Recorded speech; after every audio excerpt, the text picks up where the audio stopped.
লিস্টের নামে যে হয়রানি হচ্ছে, এই হয়রানি যতক্ষণ না পর্যন্ত বন্ধ হচ্ছে আমরা কেউ ভোটাভুটিতে অংশগ্রহণ করব না।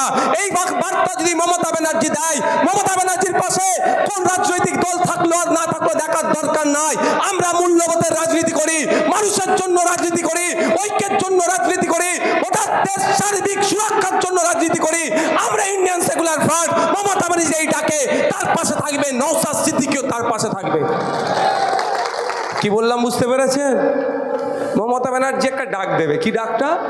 যতক্ষণ না পর্যন্ত 60 লাখ এই ভোটারদের সমাধান হচ্ছে আমরা কেউ ভোটাভুটিতে অংশগ্রহণ করব না। মমতা ব্যানার্জি ডাক দেবে, ও ডাকে হয়তো অনেকে ছাড়া নাও দিতে পারে, কিন্তু আমরা কি বলছি, আমি আপনার ভোটার, আপনি অ্যাডজুডিকেশনের আন্ডারে আছেন, আপনি আমাকে ভোট দেবেন না দেবেন আমার দেখার দরকার নেই। আপনার জন্য মমতা ব্যানার্জির পাশে নওশাদ সিদ্দিকী আইএসএফ দাঁড়াবে। তাহলে দুধকে দুধ পানিকে পানি হয়ে যাবে। অ্যাকচুয়াল কে চাইছে কি চাইছে না, তাহলে দেখা যাক মমতা ব্যানার্জির দলের স্ট্যান্ড কি হয়। আমার তো বিশ্বাস হচ্ছে না যে উনি ভোট বয়কট করবেন। যদি মমতা ব্যানার্জি ভোট বয়কটের ডাক দেয়, স্বাভাবিকভাবে কংগ্রেস সিপিএম তো দিতেই বাধ্য। তাহলে বিজেপি ছাড়া সবাই ভোট বয়কটের হবে। তখন সুপ্রিম কোর্ট কি করবে? মামলা চলছে, তাহলে সুপ্রিম কোর্টে তো নড়ে চড়ে একটু বসবে কি বসবে না ভাই। কিন্তু মমতা ব্যানার্জির মুখে আর ওই কোনো কথা আছে দেখেছেন? কোনো কথা আছে?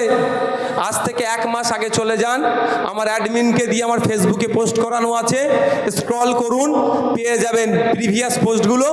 এরকম বলেছিলাম আমি, দুটো কথা মিলিয়ে নেবেন, ওয়াকাফ খেয়েছে, ওবিসি খেয়েছে, এসআইআর খাবে, মিলিয়ে নেবেন।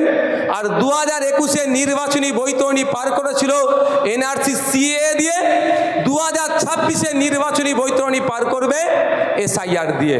আমি আজ থেকে 1 মাস আগে বলেছিলাম, আমি এটা জাস্ট অভিজ্ঞতার ভিত্তিতে বলেছিলাম, অন্য কোনো শক্তি দিয়ে আমি বলিনি, অত আমার পাওয়ার নেই ভাই।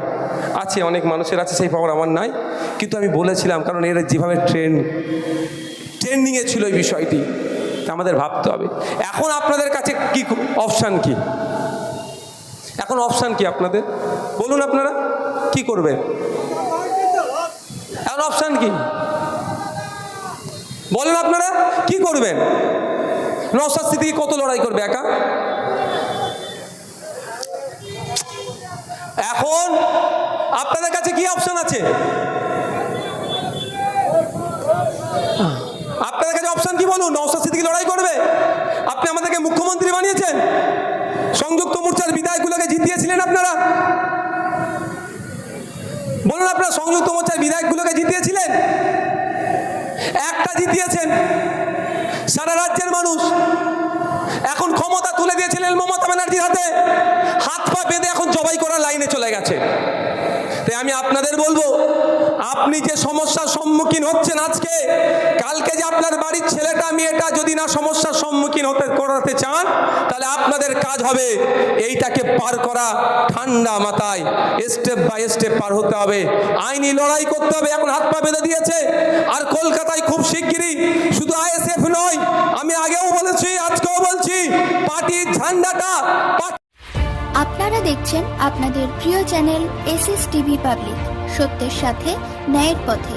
চ্যানেলটি সাবস্ক্রাইব করে যুক্ত হন আমাদের পরিবারে এবং পাশে থাকা বেল আইকনটি ক্লিক করুন।